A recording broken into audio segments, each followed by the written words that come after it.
भगवान सब जगह हैं पर मंदिर में क्यों जाना पड़ता है, जाने की क्यों जरूरत है? उत्तर सुनिए। जैसे हवा सब जगह होती है, हवा सब जगह होती है, पर गाड़ी पंचर हो जाए तो सब जगह की हवा से काम नहीं होगा।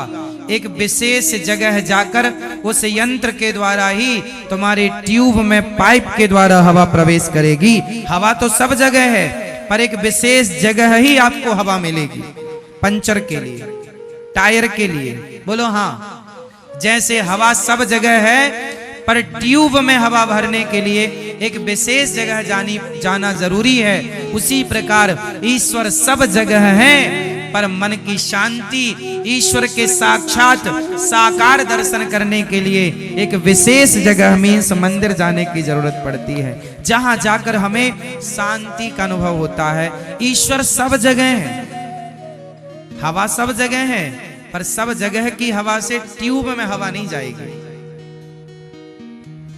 हम आपको कहें चलो आंख बंद करो और कहें भगवान, क्योंकि भगवान तो निर्गुण निराकार, चलो जो परमात्मा कण कण में है उसका जरा ध्यान करो, करो ध्यान। क्या उसकी आंखें कैसी होंगी, क्या उसके कान होंगे, क्या उसके गाल होंगे, कैसे? जो भगवान कण कण में है उसका तो कोई रूप ही नहीं, उसका तो कोई, क्योंकि वो तो निर्गुण निराकार है। सो रहे हैं आप क्या, थोड़ी कथा भी सुनो।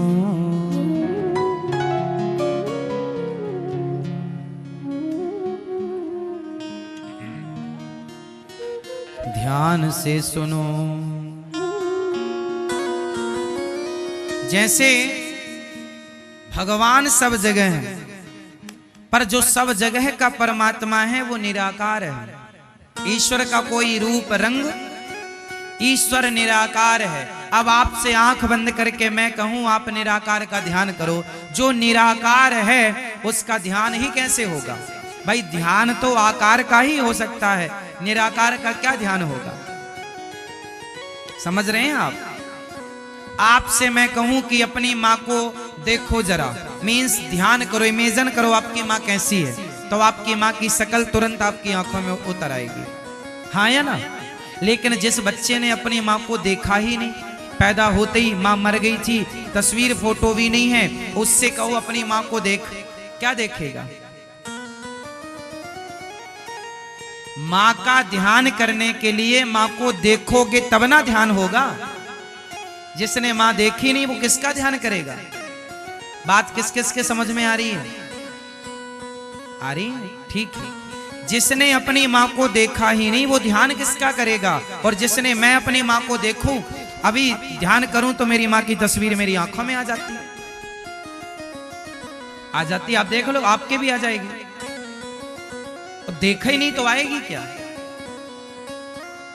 अब मैं अपनी नानी की माँ का ध्यान करूं तो मैंने देखा ही नहीं अपनी नानी की माँ को, आएगी नहीं वो।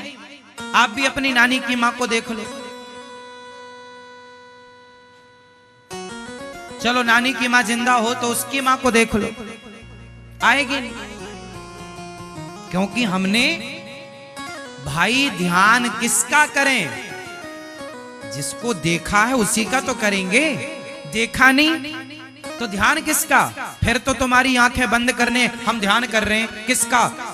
जिसको देखा ही नहीं। मूर्खता है ये। इसलिए वह परमात्मा जो निर्गुण निराकार है वही बिहारी जी के रूप में, जगन्नाथ जी के रूप में बैठे हैं कि आप हमें देखकर हमारा ध्यान करो, क्योंकि हम ही हैं। इसलिए मंदिर जाने की जरूरत पड़ती है, क्योंकि जो कण कण में भगवान है वो निराकार रूप में है, और मंदिर में जो भगवान है वो साकार रूप में बैठे हैं। तो ध्यान करने के लिए साकार की जरूरत है, ना कि निराकार। साकार से निराकार की तरफ जाया जाएगा, आप डायरेक्ट निराकारी हो जाएं, पॉसिबल नहीं। अखबार पढ़ने के पहले काखा गाघा का ज्ञान करना जरूरी है। जिसे काखा गाघा का ज्ञान नहीं है वो अखबार पढ़ नहीं सकता। हाँ, जिसने जगन्नाथ जी को देखा होगा वही तो ध्यान लगाएगा, जिसने बिहारी जी को देखा होगा वही तो बिहारी जी का ध्यान लगाएगा, जिसने राधा रमण जी को देखा होगा वही तो राधा रमण। अब देखा ही नहीं तो तुम्हारी आंखों में अंधकार के सिवा कुछ दिखेगा नहीं। इसलिए भगवान सब जगह है, पर सब जगह का परमात्मा हवा सब जगह है, पर हवा सब जगह निराकार रूप में है। पर वही निराकार हवा एक विशेष जगह में पंचर की दुकान पर एक मशीन साकार मशीन में प्रवेश करती है और साकार पाइप के द्वारा वो आपके ट्यूब में प्रवेश करती है, तब जाकर के आपका काम होता है, आपकी गाड़ी चलने योग्य होती है। उसी प्रकार निर्गुण निराकार जो कण कण में है वही जब सगुण साकार बनता है तो मंदिर में जाकर बैठता है। उसी में मन लगा करके उसी का चिंतन करके हम अपने मन मस्तिष्क को ठीक करते हैं और अपने विकारों को दूर करके अपने हृदय में उस परमात्मा को बिठाते हैं। इसलिए साकार, इसलिए गोपाल जी, इसलिए लड्डू गोपाल जी साकार रूप है। ये किसका साकार रूप है? हाँ, आप में से कितने लोगों ने मिठाई बनाई है? मिठाई बनाना किस किस को आता है? आता है। आपने बेसन की मिठाई खाई है? खाई मैया बेसन की मिठाई? चलो, जब आप कोई भी मिठाई बनाते हैं, मावे की हो, मिठाई हो, खोवे की, जब मिठाई बनाते हैं तो जब मिठाई बनती है ना तब उसका कोई शेप नहीं होता, कोई आकार नहीं होता। एक थाली में, गांव की भाषा में क्या होता, गांव में तो एक थाली में मैया नीचे घी लगाई और पूरा मिठाई थाप दी, फिर चाकू उठाई और पीस पीस, है ना। अब डायरेक्ट आप किसी को वो जो लिक्विड पदार्थ था मिठाई का, मिठाई जमने के पहले वो लिक्विड होती है ना, आप किसी को दुकान में जाएं, कहें भाई साहब मिठाई दो और वो डिब्बे में आपको लिक्विड पदार्थ पैक करके दे दे तो आप कहेंगे अरे आपने हमें ठग लिया, जबकि वही मिठाई बनने वाली है।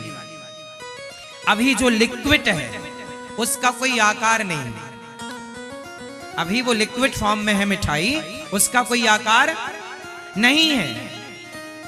और आपको मिठाई निराकार चाहिए कि साकार?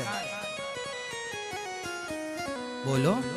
जब मिठाई का कोई आकार नहीं है तो वो निराकार है, और जब वो पीस में आ गई तो वो हो गई, तो निराकार ही लिक्विड तो साकार बना, तो निराकार परमात्मा ही तो साकार बना। कोई साकार और निराकार कोई अलग थोड़ी है, अलग अलग नहीं है ना। अब कोई कहे जी मैं निराकार पूछता हूं, तो निराकार भैया फिर वो मिठाई कौन खाता है? वो बच्चे थे अपन लोग तब खाते थे, वही वाली मिल जाए कढ़ाई में तो फिर चिपकी जरा सी रह जाए उसे भी छोटा छोटा के खा लेते थे। क्यों? वो भी सही है अपनी जगह। आप में से कितने लोगों ने कढ़ाई में लगी मिठाई? हमारे यहाँ तो माँ बेसन की मिठाई बनाती थी, और बनाने के बाद जब कढ़ाई निकाले बर्तन वर्तन तो अपन कढ़ाई से लग जाते थे, कढ़ाई चाट डालते थे। हाँ या ना, कितने लोगों ने कढ़ाई चाटी है? वाह, बढ़िया है, हमारे तरह के लोग हैं मतलब अभी है।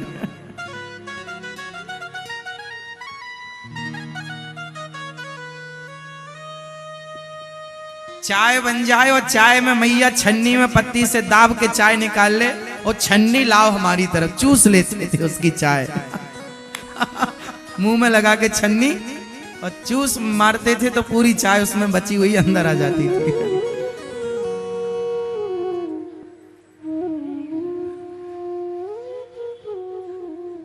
अब ना कहना कि हम नहीं सो रहे हैं। हाँ जागो ललना भो।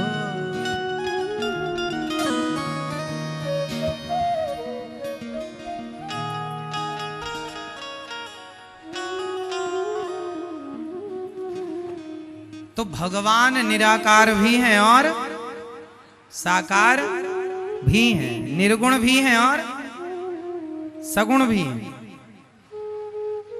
मैया समझ आ रहा है कुछ? तो भगवान सब जगह हैं, तो मंदिर जाने की जरूरत क्यों? उत्तर दो। भगवान सब जगह हैं तो मंदिर जाने की जरूरत क्यों? क्योंकि मंदिर में भगवान साकार रूप में विराजते हैं और हमें ध्यान के लिए साकार चाहिए। जैसे हवा सब जगह है, पर टायर में भरने के लिए पंचर की दुकान में जाना पड़ेगा। वही है सिद्धांत।